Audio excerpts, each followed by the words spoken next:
તો મિત્રો ખાપરા અને ઝવેરીના મહેલની અંદર એન્ટર થવાની સાથે આપણને મસ્ત મોટી બે દિવાલો જશે અને દિવાલની વચ્ચેથી આ સીડીઓ જાય છે અને સીડીની અંદર જશું તો આપણને ખાપરા અને ઝવેરીની મહેલ તરફ લઈ જાય છે। તો ચલો જઈએ ખાપરા અને ઝવેરીના મહેલ તરફ। તો ભાઈ બન્યા રહેજો વિડીયોમાં। જો આજનો વિડીયો ગમે તો વિડીયોને લાઇક કરી ચેનલને સબસ્ક્રાઈબ કરી સપોર્ટ કરી શકો છો મિત્રો।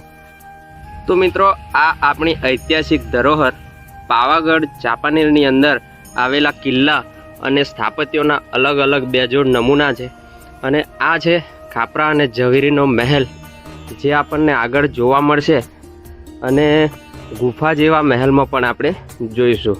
તો બન્યા રહેજો વિડીયોમાં અને જો વિડીયો આજનો જો ગમી જાય તો મિત્રો કલાકૃતિઓથી સજ્જ અને પથ્થરના આબેહૂબ કોતરણી કામવાળા આ કામ તાનના રાજાશાહીના પ્રમાણ પૂરે છે કે કેટલી જાહોજલાલીવાળા હશે। તો સ્વાગત છે મિત્રો ફરીથી એક નવા વિડીયોની અંદર। ધારા વ્લોગમાં પણ તમારું સ્વાગત છે। વાત કરવાના છીએ આજે આપણે પાવાગઢની અંદર આવેલા જે મોચી ચોકથી થોડા નીચે છે, અહીંયા 7 મંજિલ જગ્યાનું નામ છે। આની બાજુમાં જોવા જઈશું તો આપણને 7 કમાન જોવા મળશે અને 7 મંજિલના રસ્તામાં જતા વચમાં આપણને આ મહેલ જોવા મળશે। એ મહેલનું નામ છે ખાપરો અને ઝવેરી, જેનો આ મહેલ છે। અને ખાપરા અને ઝવેરીની વાત તો તમે સાંભળી જ હશે, તો એ વાત મહાકાલી માત સાથે સંકળાયેલી છે। અને મિત્રો ખાપરા અને ઝવેરી જે મોટા ચોર હતા અને મહાકાલી માતાના ભગત પણ હતા, તો એવા આ બે ચોરોના મહેલ વિશે વાત કરીશું અને મહેલ કેવો દેખાય છે એ પણ જાણીએ અને એ વાર્તા પણ સાંભળીશું આપણે આગળ કે ખાપરો અને ઝવેરી જે ચોર હતા એવો શું કરતા હતા અને ફતેહ રાજાના શાસનમાં બનેલા આ મહેલનું થોડું આપણે દ્રશ્યો પણ જોઈશું। કેવો લાગે છે ખાપરા અને ઝવેરીનો મહેલ એ આપણે જોઈશું। તો બન્યા રહો વિડીયોમાં અને ચેનલ ઉપર નવા આવ્યા હોય તો ચેનલને સપોર્ટ કરી એક વિડીયોને લાઈક કરી લેજો। તો ચલો જોઈએ આપણે હવે ખાપરા અને ઝવેરીનો મહેલ। તો મિત્રો ખાપરો અને ઝવેરી જે મહાકાલી માના ભગત હતા અને સાથે સાથે એ મોટા ચોર પણ હતા। તો મિત્રો મહાકાલી મા સાથે સંકળાયેલી આ વાર્તામાં ખાપરો અને ઝવેરી જે ચોર હતા તેઓ જ્યારે રાજ્યની અંદર ચોરી કરે છે ત્યારે ચોરી કરેલા ભાગમાંથી અમુક હિસ્સો માતાજીને અર્પણ કરતા અને માતાજી સાથે ભક્તિથી જોડાઈ રહેતા। એ માટે એ લોકોને કાંઈ થતું નહીં અને ચોરીના ગુનામાં પકડાતા પણ ન હતા। તો જોઈએ એવા આ બે ચોરોનો મહેલ ખાપરો અને ઝવેરી જે મહાકાલી માના ભક્ત પણ હતા। તો મિત્રો વિસરાયેલી આ આપણી વિરાસતની અંદર મહાકાલી માના બે ભગત જે ખાપરો અને ઝવેરી ચોર હતા તેમની સાથે સંકળાયેલી આ જગ્યા કહેવાય છે કે ખાપરા અને ઝવેરીને પકડવા મુશ્કેલ હતા। જેઓ ચોરી કરતા એનો અમુક ટકા ભાગ મહાકાલી માને અર્પણ કરતા, તેથી મહાકાલી મા તેમને સહાય કરતી। તો બન્યા રહેજો ભાઈ વિડીયોમાં, કારણ કે આજે આપણે જોવાના છીએ ખાપરા ઝવેરીના એ મહેલ વિશે અને જગ્યા કેવી લાગે છે તે પણ કમેન્ટ બોક્સમાં કહી શકો છો મિત્રો। તો મિત્રો 7 મંજિલ દરવાજા તરફ જતા વચ્ચે આવતો આ ખંડેર અને તૂટેલી હાલતમાં તમે જોઈ રહ્યા છો તે આ ખંડેર છે અને ખંડેર આ જગ્યાનું નામ છે ખાપરો અને ઝવેરીનો મહેલ જે માતાજીના બે ચોર હતા એ વિશે વાત પણ કરીશું। તો બન્યા રહેજો વિડીયોમાં, આગળ આપણે જઈશું અને અંદર શું જોવા મળે છે તે પણ જોઈશું। તો જગ્યા અહીંયાથી સ્ટાર્ટ થાય છે, અંદર ખુફિયા ખાનું છે, જોઈએ અંદર શું જોવા મળે છે। તો મિત્રો આ બે ચોરનો એક ગુપ્ત રસ્તો પણ છે અને ગુપ્ત રસ્તો અહીંયાથી સ્ટાર્ટ થાય છે। તો અહીંયા આપણે જઈશું અંદર, તો જુઓ કેવું છે નજારો, કંઈક અલગ જ જોવા મળવાનો છે। તો અહીંયા જો તમે આવો તો એકલા નહીં આવું, કારણ કે આ જગ્યા ખૂબ ડેન્જર લાગે છે। તો જોઈ રહ્યા છો મિત્રો ઉપર તરફ પણ અલગ એક ભાગ છે, ખુફિયા તયખાનું લાગે છે, નીચે પર એક ભાગ છે જે બહારથી આપણે જોઈશું તો ગોળાકાર રસ્તામાં આપણને અલગ દેખાતું હતું એ જગ્યા છે આ। તો અહીંયા આવો તો જગ્યા ખૂબ જોવાલાયક છે, પણ જગ્યા એવી છે કે જ્યાં આપણને બીક પણ લાગી શકે છે। તો આ છે મિત્રો ખાપરા અને ઝવેરીનો મહેલ અને અંદરની જગ્યા તમે જોઈ રહ્યા છો।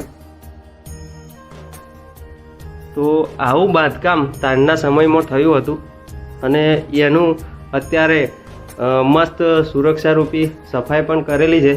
તો બાંધકામ સારું છે અને લગભગ હજુ સદીઓ સુધી ટકી રહેશે, કારણ કે આ દરવાજો આપણને ખાપરા ઝવેરીના ચોરની મહેલ જે 7 મંજિલ તરીકે ઓળખવામાં આવે છે તે જણાય છે. મિત્રો, પાવાગઢના કિલ્લાની અંદર આપણને એક આવા ક્રોસ હોલ જોવા મળશે. આ હોલ તમને સીધું રસ્તા ઉપર દેખાશે.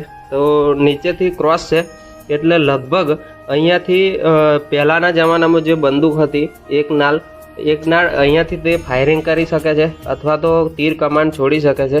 તો સુરક્ષારૂપી આ કિલ્લો છે જ્યાં ઉપર કોઈ અટેક ના કરી શકે અને ઉપરથી નીચે જાય તો આમાં અટેક કરી શકે છે.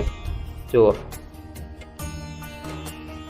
તો ખાપરા અને ઝવેરી મહેલની ઉપરનો ભાગ જોયો. હવે સીડીથી આપણે નીચે જઈશું અને નીચે શું જોવા મળે છે એ જોઈએ. તો બન્યા રહેજો વિડીયોમાં. આજનો વિડીયો ખૂબ ઇન્ટરેસ્ટિંગ થવાનો છે. તો જોઈએ આપણને શું જોવા મળે છે. આ નીચે તરફ આપણને સીડી લઈ જાય છે અને નીચે પણ એક ગુફા જેવું લાગે છે. તો ગુફાની અંદર આપણને શું જોવા મળે છે એ જોઈ લઈએ. તો મિત્રો, નીચે આપણે આવી ગયા છીએ અને નીચે આગળ નહીં જઈએ કારણ કે ડર જેવું લાગે છે અને સ્તંભ એકલા જ છે, નીચે કાંઈ છે નહીં. પણ અહીંયાથી ગુફા સ્ટાર્ટ થાય છે અને બહાર પણ નીકળે છે એવું કહેવાય છે. તો આ ગુફાની અંદર અને પિલ્લર જોઈ રહ્યા છો મિત્રો. પિલ્લરની ઉપર બીજી મંજિલ પણ સ્થાપિત છે તે પણ જોઈ રહ્યા છો. તો બહાર જઈશું હવે અને બહાર કેવો લુક છે એ પણ જોઈએ. તો ખાપરા ઝવેરીની વાત તમે સાંભળી હશે કદાચ, એ વાત આપણે કરીશું આગળ. વિડીયોમાં બન્યા રહેજો. જો આજનો વિડીયો ગમે તો વિડીયોને લાઇક કરી ચેનલને સપોર્ટ કરી સબસ્ક્રાઈબ કરી શકો છો. તો મિત્રો, આપણે જોઈ લીધું ખાપરા અને ઝવેરીનો મહેલ અને 7 મંજિલ. આ જગ્યા ખાપરો અને ઝવેરીના મહેલ તરીકે એટલા માટે ઓળખવામાં આવે છે કે પાવાગઢમાં પતેર રાજાનું જ્યારે શાસન હતું ત્યારે ખાપરા અને ઝવેરી નામના જે 2 ચોર હતા તેમની બોલબાલા હતી અને તેઓએ કરેલી ચોરી એનો અમુક ટકા ભાગ માતાજીને અર્પણ કરી દેતા હતા. એ માટે તે પકડાતા ન હતા અને એવા જ ચોરની વાત સાથે સંકળાયેલી આ જગ્યાનું આપણે એક્સપ્લોર કરીએ છીએ. અને જો આજનો વિડીયો તમને ગમે તો વિડીયોને લાઇક કરી ચેનલને સપોર્ટ કરી સબસ્ક્રાઇબ કરી શકો છો. તો ચલો જઈએ આપણે હવે 7 મંજિલ તરફ. આગળ આપણને શું જોવા મળે છે તે પણ જોઈ લઈએ. બને રહેજો વિડીયોમાં. જો વિડીયો સારો લાગે તો વિડીયોને લાઇક પણ કરી શકો છો. તો મિત્રો, ખાપરા અને ઝવેરીના મહેલ જોયા બાદ આપણે જઈશું 7 મંજિલ તરફ. અને 7 કમાન જગ્યા પણ અલગ છે અને 7 મંજિલ પણ જગ્યા અલગ છે. તો જઈએ આપણે 7 મંજિલ તરફ. બને રહેજો વિડીયોમાં. આપણે 7 મંજિલ જોઈશું કેવું છે ત્યાંનું લોકેશન એ પણ આપણે જોવાની કોશિશ કરીશું. તો આ રસ્તો આપણને લઈ જશે 7 મંજિલ તરફ. તો જઈએ હવે 7 મંજિલ. મિત્રો, કદાચ સાંભળ્યું હશે કે પાવાગઢનું જંગલ ખૂબ વિશાળ છે. તો હા, વિશાળ જંગલ છે કારણ કે ઝાડ અહીંના જોઈ રહ્યા છો તમે મિત્રો. આ વિશાળ જંગલની અંદર ઘણી બધી આપણી વિરાસતો છુપાયેલી છે. એવી આ એક વિરાસત આપણી જે 7 મંજિલ અને ખાપરો અને ઝવેરી 2 ચોર એનો મહેલ પણ આપણને જોવા મળી ગયો. તો આપણે આ રસ્તા તરફ જઈએ અને અહીંયાથી 2 રસ્તા પડશે.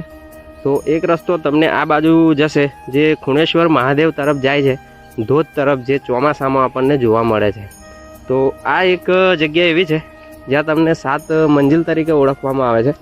અને 7 મંજિલ એટલે કે નીચે જ્યાં સ્ટાર્ટિંગ થતું હતું ખાપરા અને ઝવેરીના મહેલ ઉપર ચડવાનું, ત્યાંથી લઈને અહીંયા સુધી 7 મંજિલ બનાવેલી છે. એટલા માટે આ જગ્યાને 7 મંજિલ કહેવામાં આવે છે. તો મિત્રો, પાવાગઢ જો આવ્યા હોય અને આ જગ્યા તમે ના જોઈ હોય તો તમે કાંઈ નથી જોયું. કારણ કે આ જગ્યા ઉપરથી તમને એક અલગ જ વ્યૂ દેખાશે. કારણ કે અહીંયાથી લગભગ આગળ જોઈશું ને તો 20 થી 25 કિલોમીટર સુધીની સિટી દેખાશે. અને અહીંયાથી 12 કિલોમીટર હાલોલ થાય છે. જે વ્હાઇટ પટ્ટી દેખાય છે તે હાલોલની છે. વચ્ચે તમને અલગ અલગ ગામડા દેખાશે એ પણ છે. અને અહીંયાથી નજારો કંઈક અલગ જ દેખાવાનો છે મિત્રો. તો ચલો જઈએ આપણે નીચે શું દેખાય છે. બને રહેજો વિડીયોમાં. 7 મંજિલનું દ્રશ્યો પણ આપણે જોવાના છીએ. તો મિત્રો, 7 મંજિલ એટલા માટે કહેવામાં આવે છે કે નીચે જે ખૂણેશ્વર મહાદેવનું મંદિર છે ત્યાંથી લઈને અહીંયા સુધી આપણને 1 2 3 4 ને ઉપરવાળી 1 5 6 અને બીજી છેક ઉપર છે એ 7 મંજિલ ગણવામાં આવે છે. તો અહીંયા જવા માટેનો રસ્તો અહીંયા ગુફાથી જાય છે અને આ ગુફામાં અત્યારે તાળું મારી દેવામાં આવ્યું છે. તો અહીંયાથી જઈ આપણે સીધા બહાર નીકળી શકો છો જંગલની અંદર. તો આપણે જવાની કોશિશ તો નહીં કરીએ કારણ કે એ રસ્તો અત્યારે બંધ છે, પણ અહીંયાથી તમે સીધા દર્શન કરશો તો મહાકાલી માના સીધા દર્શન તમને થવાના છે. તો જય મહાકાલી માં કમેન્ટ બોક્સમાં જરૂર લખી દેજો મિત્રો. અને આવનારા સમયમાં ઘણા બધા આવા વિડીયો જોવા માટે અમારી ચેનલને સપોર્ટ કરી સબસ્ક્રાઈબ કરી શકો છો. તો જોઈએ આપણે પાવાગઢના નજારા અને મહાકાલી માના સાનિધ્યમાં આવી આપણે પવિત્ર મનથી જય મહાકાલી માં જરૂર કહીશું. તો મિત્રો 7 મંજિલ જોઈ લીધી. આગળ આપણે જોયા ખાપરે અને ઝવેરીનો મહેલ. અને જો પાવાગઢ તમે આવો તો દર્શન કર્યા બાદ જો તમારી પાસે સમય હોય તો તમે અહીંયા પણ આવી શકો છો. અને આ જગ્યાની મુલાકાત લેવા માટે તમે અહીંયા રોડ ઉપર પૂછશો તો પણ કોઈ બતાવી શકે છે. તો આપણા આ સાહિત્યોની અંદર ઉલ્લેખ કરવામાં આવેલા આવી જગ્યાઓ ઉપર પહોંચવા માટે તમે ગૂગલ મેપનો પણ સહારો લઈ શકો છો. અને મિત્રો આ જગ્યા પર તમે આવો તો આર્કિયોલોજીકલ સર્વે ઓફ ઇન્ડિયા તરફથી બોર્ડ મારવામાં આવેલ છે. સોપાન યુક્ત 7 મંજિલ તેનું નામ છે અને लगभग 15वीं शताब्दी में निर्मित 7 तलों वाला इस भवन के 4 तल चट्टान के किनारे की ओर स्थित है. वही शेष तल खड़ी चट्टान के समांतर पत्थर की सीढ़ियों से एक दूसरे से जुड़े हैं. आ एनी सूचना लखवामां आवेल छे. तो अहींया पण तमे तेनुं सूचना वाँची शको छो. अने आर्कियोलॉजिकल सर्वेनी अंदर लखवामां आवेली आ जग्यानुं विश्लेषण करवा माटे तमे गूगल पर जईने करी शको छो. तो मित्रों आपणे जोई 7 मंजिल अने हवे जोईशुं बहार. अने जंगलनी अंदरथी बहारना नजारा कंईक अलग ज मळवाना छे. तो बन्या रहेजो विडियोमां. जो आजनो विडियो लास्ट सुधी बन्या रहेजो कारण के गमे तो लाइक पण बने छे मित्रों. तो मित्रों ज्यारे 7 मंजिल पार कर्या बाद આપણે ઉપરના ભાગમાં આવીએ છીએ મોચી તરફ રસ્તામાં એક ગેટ જોવા મળશે અને ગેટની અંદર જોઈશું તો 4 બાજુ ચોરસ જગ્યા છે અને ચોરસ દિવાલોથી ઘેરાયેલી છે. તો અંદર જઈશું તો આપણને ઘણા બધા ભોયરા જોવા મળશે જ્યાં અંદર ગુપ્ત દરવાજા છે. કાલકોટરી હોય કે કોઠાર હોય ખબર નહીં, પણ કહેવાય છે કે અહીંયા કેદીઓને રાખવામાં આવતા હતા એવું કહેવાય છે. હવે જે હોય એ આપણને ખબર નહીં, કોઈ માહિતી નથી, પણ પૂછેલું તો એવું કોઈ બતાવ્યું હતું. તો આ જગ્યા તમે જોઈ છે એ પણ જરૂર બતાવજો. તો આ જગ્યા ઉપર આવવા માટે તમે 7 મંજિલથી ઉપર પણ આવી શકો છો.